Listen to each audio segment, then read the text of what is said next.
name is Quenby Wilcox, and I'm the founder of Global Expats, whose mission is to assist expatriated families across the globe during the expatriation process. I originally came up with the idea for Global Expats as a social networking local search directory internet platform in 2006, after having lived abroad for about 20 years in Europe and South America. The idea for the platform is a cross between TripAdvisor, Yelp, Facebook, and LinkedIn, but it targets expatriated trailing spouses, wives and mothers, instead of college students, daters, vacationers, or professionals. The internet platform will be complemented by a global networking organization, which is modeled after current expat wives clubs, such as the Federation of American Women's Clubs Overseas, FACO. But it transforms the project into a for-profit business which promotes responsible globalization and socioeconomic development, instead of exploitative and imperialistic globalization and charity work. The internet development community has long recognized the necessity and sustainability of socioeconomic development versus charity work. If you give a man a fish, you feed him for a day. If you teach a man to fish, you feed him for a lifetime and his family. However, this same community has been promoting irresponsible and exploitative globalization by the various woke factions which control its ranks, with the United Nations, World Bank, and International Monetary Fund, IMF, at the lead. These organizations were created in the aftermath of World War II in order to prevent another world war, by providing them with an oversight role over governments and their institutions. Unfortunately, these NGOs have not fulfilled their missions, but instead have been in the pockets of American and European governments and corporate interests, and have embraced the wacko rhetoric and ideologies of the managerialists, Burnham, 1941, alpha dominance feminists, started by Betty Friedan, 1963, minoritist, and affirmative actionists. And as such, they have become the motor behind the escalating extremism, violence, and conflict between nations, which currently plague the planet. I grew up in the age of liberalism and feminism of the 1960s and 70s. I was a brilliant student in math, literature, and philosophy, with an interest in all of the social sciences, particularly international economics and law while in university. I also enjoyed entry into the American and European high society through my attendance at exclusive boarding schools, Cobham Hall in Kent and Foxcroft School in Virginia in the 70s, and later as a reluctant Washington debutante in 1981. I also had a stellar but brief career on Capitol Hill and then in the financial markets in the 1980s. However, I was extremely dissatisfied with the trajectory of the cocaine snorting, party hardy, liberal sex, hedonism, narcissism, and greed of the American ruling elite, as well as the incompetence and corruption in the American political process and financial markets at the time. So I packed my bags and moved to Paris as a jeune fille au pair in order to find myself in some sort of meaning and worthwhile purpose to life, as well as learn French in 1988. However, it was not until years later, as a mother and trailing spouse, trophy wife, that I found myself in my purpose. Contrary to the contention of the power-hungry feminists, the most liberated woman or person in the world is a ruling elite woman or queen. as they are free from the financial concerns of providing for their children and families. Instead, they are accorded the time and means to dedicate themselves to raising their children and the betterment of their communities and the people in them, as well as advancing the careers of the breadwinning husband.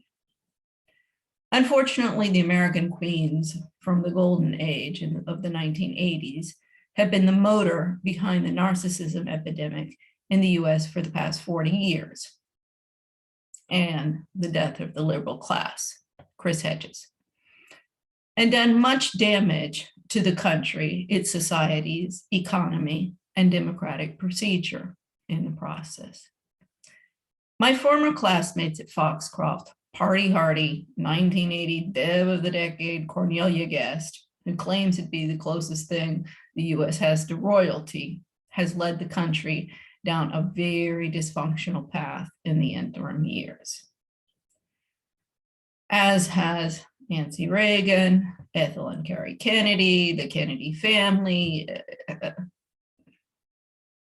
It's all inclusive on the right and the left. In my efforts to combat the damage she and many other social media influencers have done to American society, my social media campaigns have positioned me as the closest thing that the US has to royalty, with ancestry dating back to the early Puritan movement and clergyman Thomas Wilcox, co-author of Admonitions to Parliament, 1571, also called the Puritan Manifesto, as well as two founding fathers, American founding fathers, John Dickinson, who was known as penman of the Revolution, and John Paul Jones, father of the American Navy. Unfortunately, my campaigns are not liked by my entourages or algorithms on Facebook and LinkedIn. The only reason that the gaslighting feminists contend that the job and role that homemakers play in society is boring is that they are boring and self-centered mothers and wives, as well as having it all feminists. The job and hard work that mothers and wives do as a compass for their children, husbands, and communities is not boring at all, but the most satisfying and rewarding work on the planet. And I vehemently protest the feminist contention to the contrary in our mommy war debates and discussions. Unfortunately, my life as a trophy wife was not as rosy as many contend. My Spanish-French husband crashed and burned as director of the Treasury Department of Banco Ganadero, a subsidiary to the Spanish multinational bank Banco Bilbao Vizcaya Argentaria, in Bogota in 2002-2003. And he was sent back to Madrid in disgrace. So I was left holding the bag and trying to figure out how to assure the financial security of my children and family in the future. And why I came up with an idea for an expat wives club as a money-making enterprise, which would assure my financial security, as well as financial security for millions of other women across the globe, expats and local women, lower socioeconomic, middle class, lower class, middle class, and upper class, whose financial reliance on their husbands puts them and their families in precarious positions. Unfortunately, my husband's damaged ego could not accept his wife as the breadwinner, and the rest is history. While I do not defend my ex-husband's shenanigans in Bogota, whatever the details might be, traders in emerging markets are in competition with American and British financial markets and banking systems, which control 90% of these markets. Therefore, they are propelled to cut corners in order to remain competitive in a rigged system. As I constantly pointed out to the IMF economist during my 7-year tenure there. The feminists contend that women's work is boring, degrading, and unfulfilling. However, that is only because they are boring and have no self-worth outside of their material possessions and wealth. They also have no maternal instinct and view their children and husbands as pawns and chattel in their social climbing efforts and desires to control social orders, and spend their lives going shopping and doing lunch. These ladies contend ad nauseum that putting women in positions of power in commerce and politics will liberate women everywhere, as well as save the world from itself and its violent and dysfunctional past. However, the evidence demonstrates the contrary. As the UN report in-depth study on all forms of violence against women states, it is women who sustain the violence of men through customs, norms,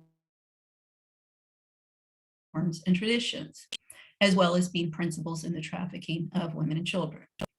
And women's entry into positions of power in commerce and politics has only aggravated an already dire situation and dysfunctional paradigm of the past in all religions and races and countries. Traditionally, ruling elite men controlled commerce, trade, and politics, but they were guided by an invisible hand, Adam Smith, of the ruling elite women who were the moral authority in their communities and societies. The entry of women into positions of power in domains previously controlled by men has only increased income inequality and civil unrest and violence. It has also increased the trafficking of women and children in the increasing number of transnational conflicts that the world is seeing at present. It has also increased the trafficking of children within foster care and adoption systems and family courts. And it has increased the sexual harassment of women in couch casting cultures and workplaces, as well as has ostracized long-term homemakers seeking to opt back in to labor markets after children have left the nest at rates of 85%. All the jobs are reserved for the jailbait young college grads or the old-timer feminists who have been in the game for decades. It has left a void in the injection of morality and ethics into social orders that women, particularly ruling elite women, in coordination with clergy, provided in the past. As another UN report states, the fact that the good practices on eliminating discrimination against women, the fact that violence against women occurs in cross-border contexts also invites the development of cross-border cooperation.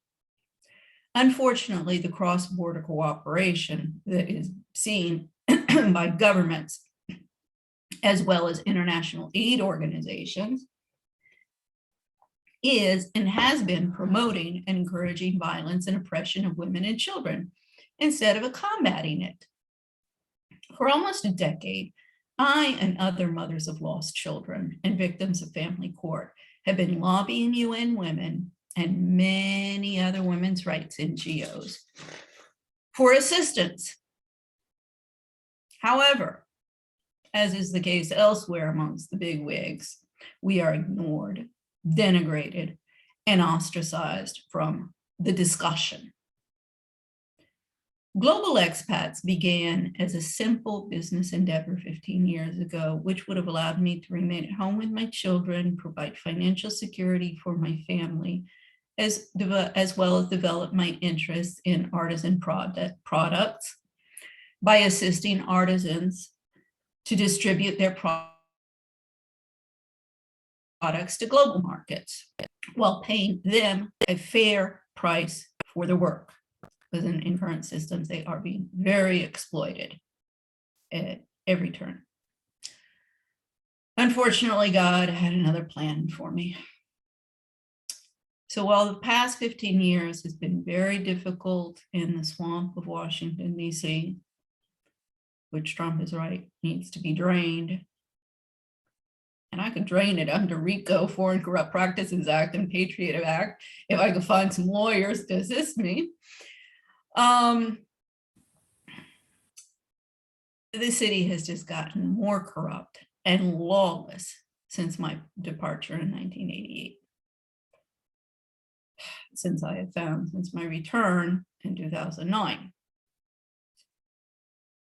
However, it has enlightened me the past 15 years about the many realities of the modern world that I would not have realized if I had not been dragged through the gauntlet by the feminists, the managerialists, at every turn. The financial success of free social media and local search internet platforms with revenues generated by advertising in past decades has demonstrated that my market research in 2006, an idea for Global Expats internet platform, was right on target. In fact, marketing, this is another problem that all of the MBA marketers don't understand. This is my International Marketing Class 101. Marketing is about fulfilling the needs of your target market, not producing a bunch of crap. But then you try and sell with hard sell tactics.